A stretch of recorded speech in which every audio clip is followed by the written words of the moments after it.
गंदी चोंच वाले, अगर इस अमरूद की तरफ देखा भी तो आंखें निकाल दूंगी तुम्हारी। ये अमरूद मेरा है। ऐसे कैसे तुम्हारा है? मैं यहाँ पहले आया था और ये अमरूद देखा भी पहले मैंने है। तुम हर बार मुझसे मुफ्त की लड़ाई बना लेती हो, परंतु इस बार मैं देखता हूँ तुम कैसे ये अमरूद खाती हो। तो फिर दिखा लो। ऐसा कहते हुए गोरी कौवी अमरूद की तरफ बढ़ती है। बस इसी बात पर दोनों में लड़ाई शुरू हो जाती है। कबूतर भी इस बार हार मानने को तैयार न था। शोर सुनकर चिड़िया भी वहाँ आ जाती है। अरे ये क्या, आप क्यों लड़ रहे हो? छोड़ो एक दूसरे को। चिड़िया बहन, ये गोरी कौवी इस पूरे जंगल को अपना समझती है, किसी को तो कोई चीज खाने ही नहीं देती। जब देखो इसकी किसी न किसी से लड़ाई। खून, तुमने मेरे सर से खून निकाला। गंदी आंखों वाले मोटे कबूतर, अगर तुमसे इस लड़ाई का बदला न लिया तो मुझे भी गोरी न कहना। ऐसा कहते हुए गोरी कौवी वहाँ से चली जाती है। कबूतर भैया, आपको तो पता है इस गोरी की बच्ची का, ये कितनी ज्यादा लड़ाकी है। अब न जाने वो क्या करेगी। मैं अब इससे ऐसे नहीं डरूंगा, जो करती है करे, मैं भी देख लूंगा इसे। अरे गोरी, ये तुम्हारे सर से खून कैसे निकल रहा है? क्या फिर किसी से लड़ाई हो गई है? उस गंदी आंखों वाले कबूतर ने, कालू जी, उस कबूतर ने बहुत मारा है मुझे। वो तो चिड़िया ने आकर मुझे छुड़वाया, नहीं तो वो आज मुझे मारने ही वाला था। उस कबूतर की इतनी हिम्मत कि मेरी पत्नी से पंगा ले? मैं छोड़ूंगा नहीं उसे। मम्मा, अंकल कबूतर तो किसी से लड़ाई नहीं करते। वो तो रोज मुझे नदी पर भोजन भी देते हैं और प्यार भी करते हैं।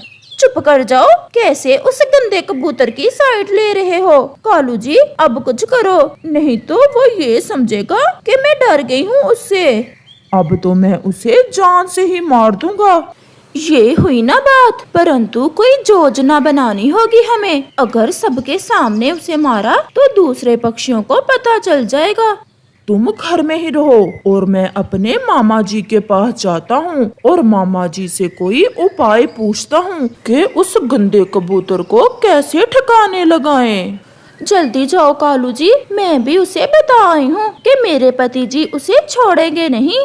फिर कालू कौवा अपने मामा जी की तरफ जाता है।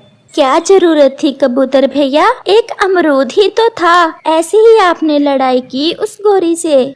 बात अमरूद की नहीं है, वो तो हर समय ही मुझसे लड़ाई के बहाने बनाती है। अब आप अकेले भोजन लेने ना जाना, मैं साथ जाऊंगी आपके। वो जालिम कुछ भी कर सकते हैं। वो ऐसे बैठे हुए थे कि वहाँ कालू और गोरी का बेटा जग्गू आ जाता है। अंकल अंकल, मेरे पापा और मम्मा आपको मारना चाहते हैं और पापा अपने मामा के पास गए हैं कोई योजना बनाने। देखा कबूतर भैया, मैं ना कहती थी वो ऐसे नहीं बैठेंगे। अब मुझे इसी बात का डर था। अब आप अपने घर चले जाएं और बाहर ना निकलना घर से। तो क्या मैं डर जाऊं उनसे? नहीं, इसे डरना नहीं बल्कि बुद्धि कहते हैं। आप जाएं।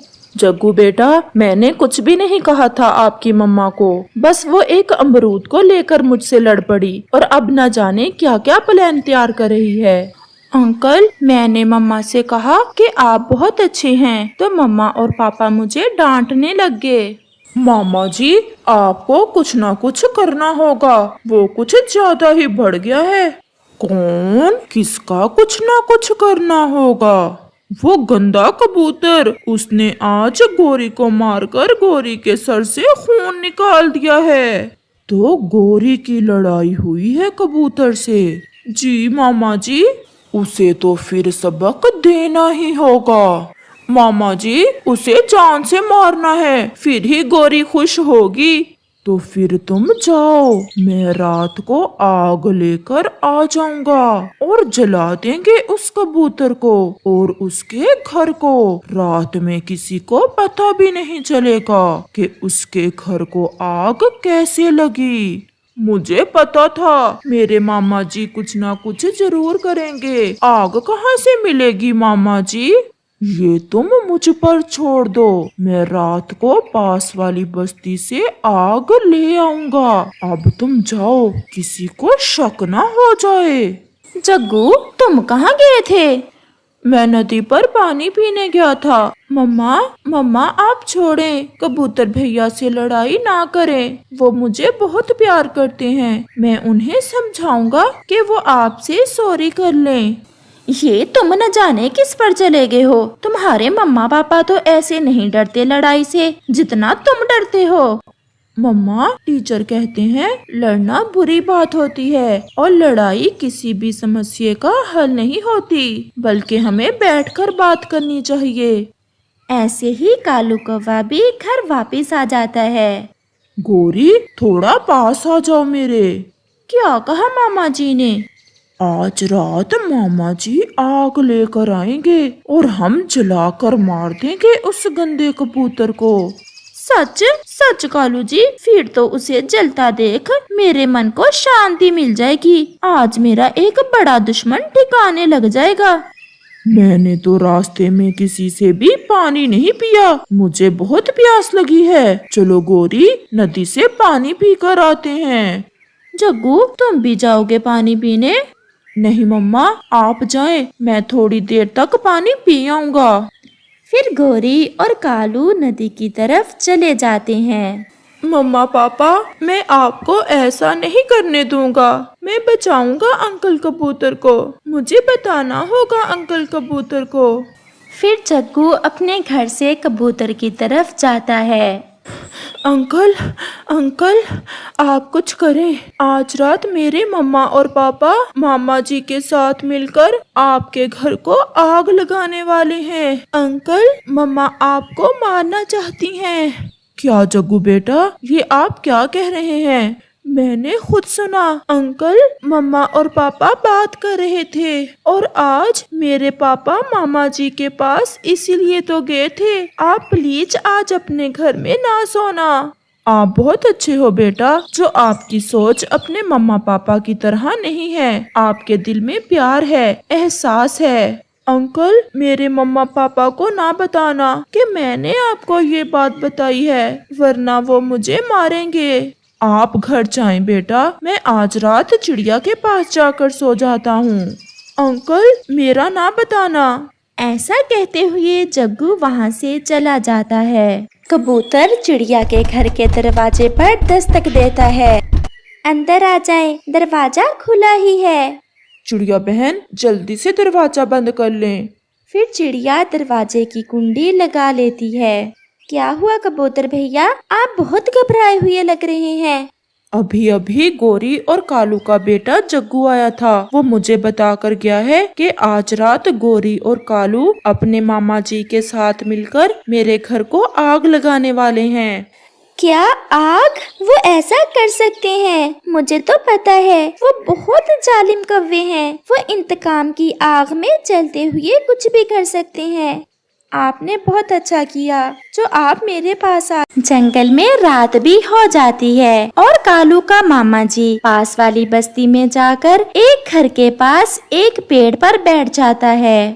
जा जा बुढ़िया उठ जा, अब मुझे थोड़ी सी आग जुराने दो। और फिर जैसे ही वो बूढ़ी माँ जी चूल्हे से थोड़ा दूर जाती है, कालू का मामा जी एक जलती हुई लकड़ी उठाकर भाग जाता है। जंगल में रात होने के कारण उसे जाते हुए कोई भी नहीं देखता। वो सीधा कालू और गोरी की तरफ जाता है। कालू ओए कालू सो गए हो क्या? जल्दी बाहर आओ। उठो गोरी उठो, मामा जी आगे हैं, मामा जी आग लेकर आगे हैं। जग्गू तो सो गया है क्या? हाँ हाँ जग्गू सो गया है। फिर वो दोनों अपने घर से निकलते हैं। बताओ जल्दी, चलो कहाँ है उस कबूतर का घर? जब वो आग लेकर वहाँ से कबूतर के घर की तरफ जाते हैं तो एक चिंगारी कौवे के अपने ही घर पर गिर जाती है और उन्हें पता ही नहीं चलता। मामा जी जल्दी से आग लगा दो, यही है कबूतर का घर। फिर कालू का मामा जी कबूतर के घर को आग लगा देता है। दुश्मन मर गया, हमारा दुश्मन मर गया गोरी, और किसी को पता भी नहीं चलेगा कि आग कैसे लगी। फिर वो वहाँ से वापस होते हैं। वो अपने घर से थोड़ा दूर ही होते हैं कि उन्हें अपना घर जलता हुआ दिखाई देता है, क्योंकि वो छोटी सी चिंगारी जो जलती लकड़ी से टूटकर गिरी थी वो हवा से भड़क उठी थी और कौवे का घर तो पूरी तरह आग की लपेट में था। कालू, ये क्या, हमारे घर को आग कैसे लग गई? मेरा जग्गू, मेरा जग्गू, मेरा जग्गू घर में ही है। मामा जी, ये सब कैसे हो गया? शायद कोई जलती चिंगारी गिर गई होगी। और फिर वो सब बैठकर रोने लग जाते हैं। सुबह हो जाती है जब चिड़िया और कबूतर जग्गू को साथ लेकर कौवों के पास आते हैं। अपने बेटे को जिंदा देख गोरी तो हैरान हो जाती है। जग्गू मेरे बेटे, आप जिंदा हो? मम्मा, जब आप कबूतर अंकल के घर को आग लगाने गए थे तो पीछे से हमारे घर को भी आग लग गई थी। जग्गू का शोर सुनकर हम समय पर आ गए और जग्गू को आग तेज होने से पहले पहले हमने बाहर निकाल लिया था। मेरा घर जलाकर अब खुश हो गोरी? मुझे पता था कि तुम क्या करने वाली हो, इसलिए मैं आज रात चिड़िया के घर में सो गया था। कौवे और कौवी के पास शब्द ना थे कि वो कैसे चिड़िया और कबूतर को धन्यवाद बोलें। और फिर उन्हें एहसास हो जाता है कि आज अगर उनका बेटा जिंदा है तो कबूतर और चिड़िया की वजह से जिंदा है। फिर गोरी और कालू कबूतर से माफी मांगते हैं। उस चिड़िया के मम्मा पापा तो बचपन में ही मर गए थे। उसने बहुत दुख देखे थे और फिर जब उसकी शादी पास वाले जंगल के एक चिड़े से हुई तो वो बहुत आशाएं भी अपने साथ लेकर आई थी। वो सोच रही थी कि अब उसके दुख खत्म हो गए हैं और अब वो एक नए और खुशियों भरे जीवन की शुरुआत करने जा रही है। परंतु वो क्या जानती थी कि अभी परीक्षण उसके भाग्य में है। देखे जी, आज घर में खाने को कुछ भी बाकी नहीं बचा। जितना था सब कल खत्म हो गया। दूसरे जंगल में बाढ़ आने से काम धंधा सब बंद पड़ गया है। अब न जाने मुझे कितने दिन काम नहीं मिलता। ऐसे कैसे चलेगा? और अब तो हमारे घर में एक छोटा बच्चा भी आने वाला है। आप चिंता ना करें, भगवान बेहतर ही करेगा। ऐसे ही कुछ दिन गुजर जाते हैं और फिर उस चिड़िया के अंडे से एक छोटा सा सुंदर सा बच्चा निकलता है, जिसे देख मम्मा और पापा चिड़िया तो बहुत खुश थे। फिर अचानक से उनके घर पर दस्तक होती है। मैं देखता हूँ। जी बोले, क्या काम है? आपको किससे मिलना है? ये नोटिस आप खुद ही पढ़ लें। ऐसे वो पक्षी पापा चिड़िया को वो नोटिस देकर चला जाता है, जिसे पापा चिड़िया पढ़ता है। क्या है ये? आप इतने परेशान क्यों हैं? इस पर क्या लिखा हुआ है? माँ के इलाज के लिए कुछ पैसे कर्ज लिया था, उसका नोटिस है। मैं वो वापस ना कर पाया था और अब वो कल हमारा घर नीलाम करने जा रहे हैं। ये सुनकर तो मम्मा चिड़िया की जान ही निकल जाती है, परंतु फिर भी वो अपने पति को हौसला देती है। आप दिल थोड़ा ना करें, हम फिर से एक नया और सुंदर सा घर बना लेंगे। हमारा छोटा सा बच्चा भी है, घर के बिना रहना तो बहुत मुश्किल हो जाएगा। मेरी बुआ रहती है दूसरे जंगल में, मैं जाता हूँ और बुआ से कुछ पैसे उधार लेकर आता हूँ। ऐसे कुछ दिन गुजर जाएंगे और फिर जब मुझे काम मिल गया तो मैं बुआ के पैसे वापस कर दूंगा। अब तो रात हो गई है, आप कैसे जाएंगे? कल आने से पहले पहले मुझे कुछ ना कुछ करना होगा। मुझे ना रोको, मुझे जाना ही होगा, मैं कर लूंगा। फिर ऐसे वो पापा चिड़िया दुखी दिल के साथ अपने घर से निकलता है।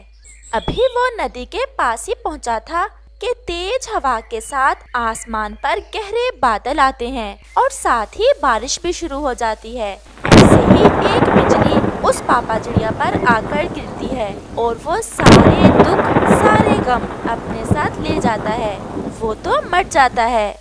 अगली सुबह कबूतर उसे मरा हुआ देखकर उसके घर चिड़िया को बताने जाता है।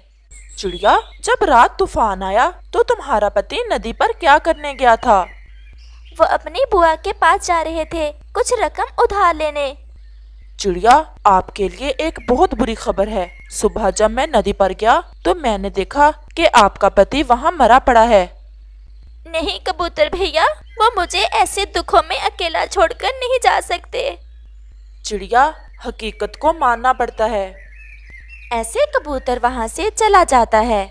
फिर उसी दिन चिड़िया के घर की नीलामी हो जाती है और चिड़िया को वो घर छोड़ना पड़ता है। वो बेआसरा एक पेड़ पर बैठी हुई थी। ना उसके पास घर था, ना खाने को कुछ। छोटा सा बच्चा भूख से चूं चूं कर रहा था। रात भी आने वाली थी। आज की रात मैं तोते भैया के घर चली जाती हूँ। शायद वो मुझे अपने घर में रख लें। ऐसे पेड़ पर बैठकर रात गुजारना तो बहुत मुश्किल है। और फिर चिड़िया तोते के घर की तरफ चली जाती है। आपका बहुत बहुत धन्यवाद तोते भैया, जो आज रात आपने मुझे अपने घर रख लिया। चिड़िया, ऐसे जीना बहुत मुश्किल है। कल आपका बच्चा भी बड़ा होगा, ये इस समाज में कैसे जी पाएगा? तोते भैया, मैं अपने बच्चे के लिए कुछ ना कुछ जरूर करूंगी। तोते भैया, मैं कोई ना कोई काम करना चाहती हूँ जिससे मैं अपना घर बना सकूं और अपने बच्चे को अच्छा और सच्चा पक्षी बना सकूं। अगर आप सच में काम कर सकती हो तो मैं आपके काम करने में मदद करूंगा। मेरे एक कजन की दूसरे जंगल में चूड़ियों की दुकान है। मैं आपको अपने कजन से कुछ चूड़ियां ले दूंगा और फिर उन्हें बेचकर पैसे वापस कर देना। ऐसे आपको मुनाफा भी होगा। ये सुनकर तो वो चिड़िया बहुत खुश हो जाती है। तोते भैया, आपका बहुत बहुत धन्यवाद। मैं ये काम बहुत मेहनत से करूंगी। अगले रोज तोता चिड़िया को साथ लेकर अपने कजन की दुकान पर जाता है। लालू, ये मेरे दोस्त की पत्नी है। मेरा दोस्त मर गया है। मेरे दोस्त ने कुछ कर्ज देना था और फिर उन्होंने उसका घर नीलाम कर दिया। बहुत दुखी है ये चिड़िया। मुझे ये सुनकर बहुत दुख हुआ। मैं कोई काम करना चाहती थी और फिर मिट्ठू भैया मुझे आपके पास ले आए।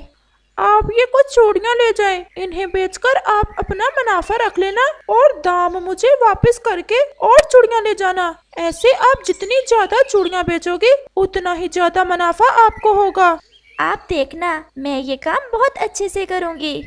चिड़िया बहन, आप चूड़ियां लें और वापस जाएं। मुझे यहाँ कोई काम है, मैं तो कल वापस आऊँगा। फिर ऐसे वो चिड़िया वहाँ से कुछ चूड़ियाँ लेकर वापस चल देती है। वो पूरे जंगल में घूमती है। चिड़िया बहन, जरा रुकना, मुझे भी तो दिखाओ कैसी हैं ये चूड़ियाँ। मेरी चूड़ियाँ बहुत अच्छी हैं और दाम भी बहुत कम है।